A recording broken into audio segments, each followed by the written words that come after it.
YouTube channel पे और हम डिस्कस करेंगे यहाँ पे इंपॉर्टेंट करंट अफेयर्स हाल फिलहाल में घटे हुए घटनाओं को in the form of multiple choice questions जैसा कि हमारे एग्जाम में पूछे जाते हैं। तो रोज की तरह आज हम स्टार्ट करेंगे वीडियो की विद मोटिवेशनल कोट जो कि कहता है, जीत और हार आपकी सोच पर निर्भर करती है। मान लो तो हार होगी और ठान लो तो जीत होगी। तो जो आपकी सोच है, जो आपकी साइकोलॉजी है, उस पर आपको कैसी लाइफ आप जियोगे, आप कैसे आगे बढ़ोगे, वो डिपेंड करता है। अगर आपने ठान लिया कि आपको जीतना ही है तो बहुत ही मुश्किल हो जाता है किसी के लिए आपको हराना, और आप किसी भी तरह की समस्याओं, किसी भी तरह के संकट से आप जूझ के आप आगे बढ़ते रहोगे, ठीक है। और आप अगर मन से हार गए सिचुएशन को देख के तो फिर आपने समझो बाजी वहीं हार गए, आप फिर आगे नहीं बढ़ पाओगे, ठीक है। तो इसी पॉजिटिविटी के साथ स्टार्ट करेंगे आज की वीडियो को with very first question on your screen. The question says that how many new districts have been inaugurated in the state by the Andhra Pradesh Chief Minister Y.S. Jagan Mohan Reddy? Andhra Pradesh के मुख्यमंत्री Y.S. Jagan Mohan Reddy द्वारा राज्य में कितने नए जिलों का उद्घाटन किया गया है? हमारे ऑप्शन है A 26, B 20, C 15 या D 13, 26, 20, 15 या 13। तो जानेंगे पहले सही उत्तर क्या है। सही उत्तर है 13। जी हाँ, यानी कि 13 नए जिलों को जोड़ दिया गया है। किसमें? आंध्र प्रदेश में। जिले जोड़ने का मतलब ये नहीं कि अलग से आंध्र प्रदेश ने नेट को एक्वायर किया है, जो गिवन एरिया था उन्हीं उसी में जो है वो नए डिस्ट्रिक्ट्स को ऐड कर दिया गया है। पहले 13 नए जिले थे और 13 और नए जिले ऐड कर दिए गए हैं, ठीक है। तो 13 नए जिलों के साथ अब टोटल जिलों की संख्या होगी यहाँ पे आंध्र प्रदेश में 26। तो दोनों आंकड़े जो है वो एग्जाम में पूछे जा सकते हैं, ठीक है। तो हर डिस्ट्रिक्ट में क्या है, 6 से 8 कुछ असेंबली सेगमेंट्स, मतलब कि विधानसभा है, विधानसभा की जो कॉन्स्टिट्यूंसी होती है हर जिले में 6 से 8 विधानसभा की कॉन्स्टिट्यूंसी है, ठीक है। तो एक डिस्ट्रिक्ट जो एडिशनल क्रिएट किया गया है, ट्राइबल एरिया जो ईस्ट गोदावरी रीजन है यहाँ का, उससे क्रॉप करके एंड विशाखापट्टनम के एरिया को मिला के, ठीक है। आंध्र प्रदेश गवर्नर कौन है? विश्वभूषण हरिचंदन। तो गवर्नर और चीफ मिनिस्टर एसएससी सीजीएल के एग्जाम में या एसएससी के अन्य एग्जाम में अक्सर पूछे जाते हैं, तो इनको आपको जरूर ध्यान में रखना है। एसएससी की कई सारे एग्जाम्स लाइंड अप है और इन सब के मॉक टेस्ट की आप प्रैक्टिस कर सकते हैं सरकारी परीक्षा के वेबसाइट पे, ठीक है दोस्तों। तो अब इसी के साथ बढ़ेंगे आगे अगले क्वेश्चन पर। क्वेश्चन नंबर 2 ये रहा आपकी स्क्रीन के ऊपर। क्वेश्चन कहता है कि which space tech startup has successfully launched commercial satellite Shakuntala with SpaceX Falcon 9 rocket? SpaceX Falcon 9 rocket के साथ किस अंतरिक्ष प्रौद्योगिकी स्टार्टअप ने व्यवसायिक उपग्रह शकुंतला का सफलतापूर्वक प्रक्षेपण किया है? हमारा ऑप्शन है A Skyroot Aerospace, B Pixxel, C Agnikul Cosmos या डी ध्रुव स्पेस। तो पहले जानेंगे सही उत्तर। सही उत्तर है ऑप्शन नंबर बी पिक्सेल। और ये जो चारों ऑप्शन है सभी क्या है? सभी स्पेस इंडस्ट्री के अच्छे कंपनी है, स्टार्टअप्स है। तो भारत में ऐसी कंपनी बन रही है, बहुत ही अच्छी बात है। तो जानते हैं और इसके बारे में। शकुंतला क्या है? एक लो ऑर्बिटिंग इमेज सैटेलाइट है। क्या है? लो ऑर्बिटिंग इमेज सैटेलाइट। इसका क्या मतलब हुआ कि लो ऑर्बिट मतलब ये हुआ कि पृथ्वी के चारों ओर सैटेलाइट जो है वो चक्कर लगाती है। तो लो ऑर्बिट का मतलब ये हो जाता है कि जो पृथ्वी के जो काफी करीब रहती है। हायर ऑर्बिट मतलब पृथ्वी से काफी दूर सैटेलाइट ऑर्बिट करेगी, ठीक है। लोअर मतलब पृथ्वी के पास काफी पास से ऑर्बिट करेगी सैटेलाइट, ठीक है। और इमेजिंग सैटेलाइट मतलब जिसकी इमेज रिजोल्यूशन है वो काफी अच्छी है, फोटोग्राफ्स सैटेलाइट खींच सकता है, ठीक है। तो ये लॉन्च कहाँ किया गया था? ये लॉन्च किया गया था स्पेस एक्स के ट्रांसपोर्ट फॉर्मेशन में, और लॉन्च का जो जगह था वो था केप कार्निवल यूएस में। पिक्सल ने पहला ये जो सैटेलाइट अपना लॉन्च किया, कमर्शियल सैटेलाइट इनका पहला था स्टार्टअप का। और जो पिक्सल है ये कहाँ की कंपनी है? ये बेंगलुरु की कंपनी है। इसके सीईओ है हवीश अहमद, ठीक है। स्पेस टेक्नोलॉजी स्टार्टअप है। स्पेस एक्स के संस्थापक कौन है? इलॉन मस्क है। और फाल्कन 9 रॉकेट जो है काफी फेमस है, इसके बारे में भी अक्सर एग्जाम से पूछा जाता है। और फाल्कन 9 रॉकेट स्पेसएक्स के संस्थापक कौन है? इलॉन मस्क है। ये इंफॉर्मेशन भी आपको यहाँ पे नोट कर लेनी चाहिए। तो नोट्स मतलब रोज मैं कहता हूँ करंट अफेयर जब भी आप पढ़ो यहाँ पे उसकी आप नोट्स बनाते चलो। नोट्स बनती रहेगी, आपकी पढ़ाई लिखाई अच्छी दिशा में चलती रहेगी। और जो एक लास्ट मोमेंट स्टडी है उसका स्ट्रेस आपको उतना नहीं रहेगा करंट अफेयर का, आपको चीजें सही से पता रहेगी और करंट अफेयर सेक्शन में आप अच्छा स्कोर जरूर कर पाओगे, ठीक है। तो अब इसी के साथ बढ़ेंगे अपने अगले क्वेश्चन के ऊपर। क्वेश्चन नंबर 3 ये रहा आपकी स्क्रीन के ऊपर। क्वेश्चन कहता है कि which super app has been announced by Tata Group where users can find everything from groceries to gadgets and gateways? Tata समूह द्वारा कौन से सुपर ऐप की घोषणा की गई है जहां उपयोगकर्ता किराने के सामान से लेकर गैजेट्स और गेटवे तक सब कुछ पा सकते हैं? हमारे ऑप्शन है A Tata Grab, B Tata CLIQ, C Tata Play या डी टाटा न्यू।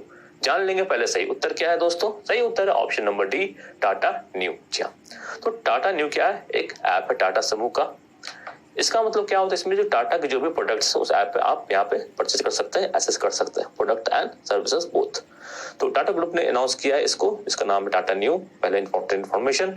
और ये जो ऐप यहाँ से ग्रोसरीज गैजेट सब कुछ ले सकते हैं, जैसे मैंने कहा आपको डिजिटल सर्विसेज भी ले सकते हैं और फ्लाइट टिकट्स भी बुक कर सकते हैं। एयर एशिया की फ्लाइट टिकट्स आप बुक कर सकते हैं। एयर एशिया कौन ऑन करता है? टाटा ग्रुप ही ऑन करती है। तो ये भी इंपॉर्टेंट इन्फॉर्मेशन हो गया, एयर एशिया कौन ऑन करता है, ऐसे भी क्वेश्चन बन सकते हैं। ठीक है, और जैसे कि ताज होटल, ये भी क्या है? ये भी टाटा ग्रुप का है। तो ताज होटल की बुकिंग भी आप यहाँ से कर सकते हैं। तो ये सर्विसेज होंगी और ये क्या होंगे? प्रोडक्ट्स भी हो गए, ग्रोसरीज गैजेट्स।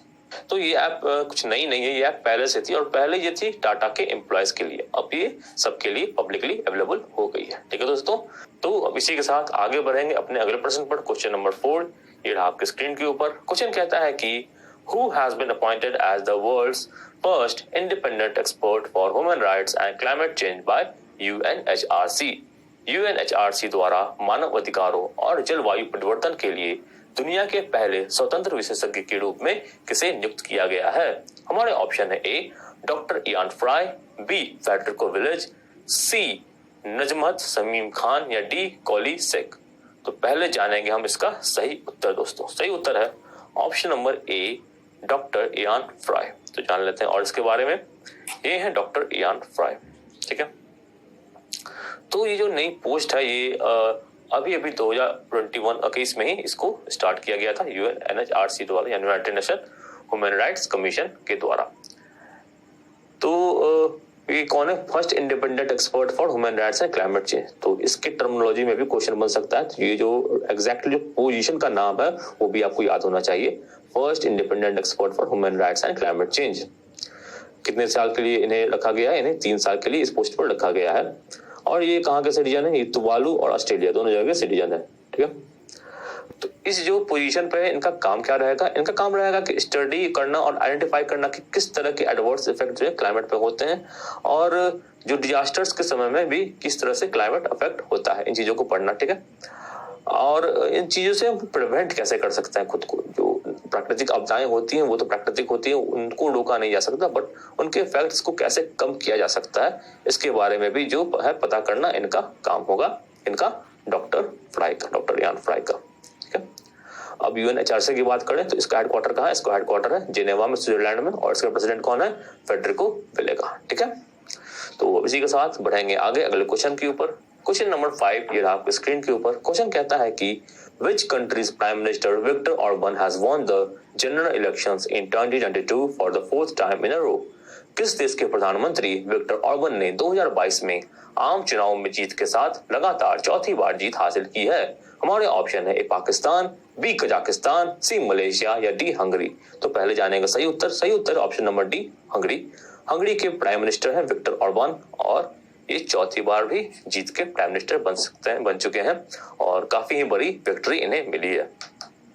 तो कितनी बड़ी विक्ट्री मिली आप यहाँ से देख सकते हो। 98% वोट काउंट में इन्हें 53.1% का वोट मिला है और उनकी पार्टी का नाम क्या है? फिट्जी पार्टी। ये एक राइट विंग पार्टी है और ये longest serving head of government in EU हो चुके हैं। मतलब किसी भी जो यूरोपियन यूनियन का जो देश है हंगरी और बाकी भी यूरोपियन यूनियन के अगर आप देशों को मिला रहे तो वो ऐसे पहले प्रधानमंत्री जिनका ये इतने लंबे समय तक ये प्रधानमंत्री रहे, यानी कि 2010 से प्रधानमंत्री हैं और ये 2022 अभी तक ये प्रधानमंत्री बने हुए हैं। तो इतने लंबे समय तक यूरोपियन यूनियन में और कोई प्रधानमंत्री नहीं बन पाया है। ठीक है, तो अब इसी के साथ बढ़ेंगे आगे अपने अगले क्वेश्चन के ऊपर। क्वेश्चन नंबर 6 ये रहा आपके स्क्रीन के ऊपर। क्वेश्चन कहता है कि which of the following date is observed as national maritime day 2022।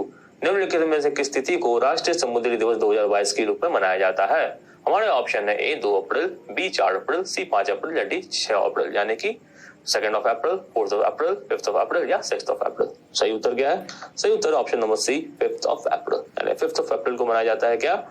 National maritime day या राष्ट्रीय समुद्री दिवस। अब ये दिवस क्यों मनाया जाता है? ये इंटरनेशनल जो कॉमर्स कॉमर्स है, इंटरकंटिनेंटल कॉमर्स है, उसके प्रति अवेयरनेस पैदा करने के लिए बनाया जाता है और हमें ये बताने के लिए बनाया जाता है कि जो समुद्र की भारत की सीमा है वो कहाँ तक फैली हुई है, कहाँ तक हम आसानी से समुद्र में अपना जो है वर्चस्व बना पाए हैं और वहां तक किस तरह से हम उस जगह का इस्तेमाल कर सकते हैं। ठीक है, तो इसकी अवेयरनेस के लिए ही मनाया जाता है क्या, नेशनल मैरीटाइम डे। ये इसका 59th एडिशन है, यानी कि मनाया जा रहा है कब से, लगभग 1964 से मनाया जा रहा है ये। तो इसी के साथ बढ़ेंगे अगले क्वेश्चन के ऊपर। क्वेश्चन नंबर 7 ये रहा आपकी स्क्रीन के ऊपर। क्वेश्चन कहता है कि Uttar Pradesh chief minister Yogi Adityanath has started school Chalo Abhiyan from which district. Uttar Pradesh के मुख्यमंत्री योगी आदित्यनाथ ने किस जिले से स्कूल चलो अभियान की शुरुआत की है। हमारे ऑप्शन है ए बड़ाइच, बी बलरामपुर, सी रामपुर या डी श्रावस्ती। सही उत्तर जान लेंगे। सही उत्तर ऑप्शन नंबर डी श्रावस्ती। ठीक है, तो यूपी के सीएम है योगी आदित्यनाथ और इन्होंने दूसरी बार अभी भी शपथ ली है। इन्होंने क्या लॉन्च किया है, स्कूल चलो अभियान, कहाँ पे, श्रावस्ती डिस्ट्रिक्ट में। श्रावस्ती डिस्ट्रिक्ट जो है यूपी का ऐसा जिला है जहाँ पे जो लिटरेसी रेट है वो सबसे कम है। लिटरेसी रेट किसके तहत डिसाइड होता है, ये डिसाइड होता है भारत का जनसंख्या के तहत। ठीक है, तो सेंसस ये जनसंख्या होती है उसके तहत जो है वो श्रावस्ती जो है वो ऐसा डिस्ट्रिक्ट है जो कि यहाँ पे लिटरेसी रेट जो है यूपी में सबसे कम है और इसीलिए जो अभियान है स्कूल चलो अभियान ये यहाँ से स्टार्ट किया गया है। इसका एम क्या है, 100% enrolment in primary and upper primary schools in the state. Enrolment मतलब जो जितने भी बच्चे हैं उस जिले में वहाँ के 100% बच्चे जो है वो स्कूल में एनरोल हो जाए, खुद को एनरोल करने स्कूल जाना शुरू कर दें। इसी का एम होता है, एनरोलमेंट बढ़ाना। ठीक है, इसी के साथ बढ़ेंगे आगे अब अगले प्रश्न के ऊपर। क्वेश्चन नंबर 8 ये रहा आपकी स्क्रीन के ऊपर। क्वेश्चन कहता है कि which state chief minister has launched Kaval Uthavi app और पब्लिक ड्यूरिंग इमरजेंसी। किस राज्य के मुख्यमंत्री ने आपातकाल के दौरान जनता के लिए कावल उत्वी नामक ऐप का उद्घाटन किया है। ऑप्शन है ए तमिलनाडु, बी कर्नाटका, सी केरला या डी आंध्र प्रदेश। सही उत्तर है ऑप्शन नंबर ए तमिलनाडु। तो कवल उत्वी किस तरह का ऐप है जान लेते हैं। कवल उत्वी ऐप है जिससे की तहत जो है आप 60 फीचर जिसमें होते हैं इसके तहत आप पुलिस को जो है वो इमरजेंसी के दौरान जो है बुला सकते हैं। इमरजेंसी अलर्ट का इसमें एक बटन होता है जिसपे आप दबा के पुलिस को एक इमरजेंसी सिग्नल दे सकते हैं। ठीक है, इसकी जो उद्घाटन है वो किया है उन्होंने तमिलनाडु के सीएम है M.K. स्टालिन, उन्होंने किया है कवल उत्वी ऐप। तो ये सवाल एक बन सकता है कि कवल उत्वी ऐप का उद्घाटन किन्होंने किया है, किस राज्य के द्वारा हुआ है। ठीक है, और ये किस पर आधारित है, किस पर आधारित है, ये पुलिस से असिस्टेंस इमरजेंसी सिचुएशन में मांगने पर आधारित है। ठीक है, तो इसके तहत एक फीचर है, एक फैसिलिटीज में आप डायल कर सकते हैं इस नंबर को 112 को, 100 को, 101 को और यहाँ से आपको डायरेक्ट पुलिस कंट्रोल रूम में आपको कॉल लग जाएगा इमरजेंसी के टाइम। अगर आप किसी इमरजेंसी में फंस गए हो ऐसे सिचुएशन में जहाँ पे आपको अभी पुलिस की आवश्यकता है तो आप तुरंत पुलिस की सहायता इस ऐप के थ्रू ले सकते हैं। ठीक है, तो इसी के साथ बढ़ेंगे अगले क्वेश्चन के ऊपर।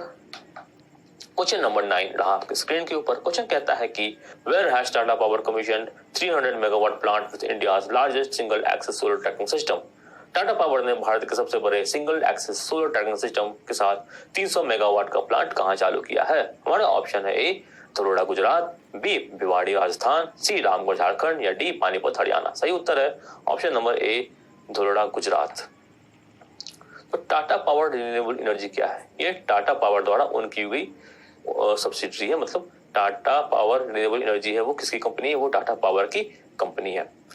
रिन्यूएबल एनर्जी मतलब क्या हो गया, जो एनर्जी को बार बार यूज कर सकते हैं, जैसे सोलर एनर्जी होता है, विंड एनर्जी होता है। और नॉन रिन्यूएबल क्या होता है, जैसे कि कोल पेट्रोलियम होता है जिसकी स्टॉक्स है और इसकी स्टॉक भी एक दिन खत्म हो जाएगी। बट जो सोलर एनर्जी है वो काफी लंबे टाइम तक रहेगी हमारे साथ और खत्म होने वाली नहीं है।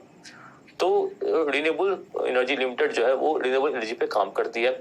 300 मेगावाट का इन्होंने प्रोजेक्ट बनाया कहाँ पे, धोलड़ा गुजरात में। और इसमें क्या है, यहाँ पे solar single axis solar tracker system होगा और भारत का सबसे बड़ा single axis solar tracker system होगा। ठीक है, इससे जो अनुमान है कि 704340 मेगा टन एक साल में कार्बन इमिशन को कम किया जा सकेगा।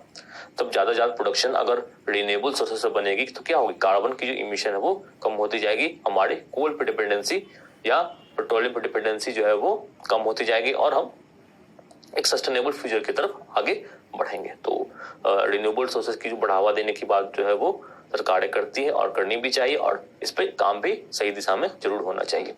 ठीक है, तो इसी के साथ बढ़ेंगे आगे अब अपने अगले क्वेश्चन के ऊपर। क्वेश्चन नंबर 10 ये आपके स्क्रीन के ऊपर। क्वेश्चन कहता है कि who is the author of a new book titled crunch time Narendra Modi's national security crisis. Crunch time Narendra Modi national security crisis नामक नई पुस्तक के लेखक कौन है? ऑप्शन है श्री राम चौलिया, बी प्रियारंजन, सी कौशल गोयल, डी मनसुख मंडाविया। सही उत्तर है option number A Shri Ram Chauliya. ये बुक किस पर है? तो प्रधानमंत्री मोदी जब से 2014 से भारत के प्रधानमंत्री बने तब से लेकर नेशनल सिक्योरिटी में किस तरह से काम हुआ है ये बुक उस पर दर्शाता है। ठीक है, how gives a comprehensive analysis of New India under Prime Ministership of Narendra Modi. तो इसके लेखक है श्री राम चौलिया। क्वेश्चन बनने के चांसेस हैं यहाँ से। तो इसी के साथ समाप्त करते हैं आज के करंट अफेयर सेशन को। और आपको ये वीडियो अच्छा लगा इसे जरूर लाइक कीजिए, अपने दोस्तों के साथ शेयर कीजिए। आप कमेंट में बताइए किस तरह के वीडियो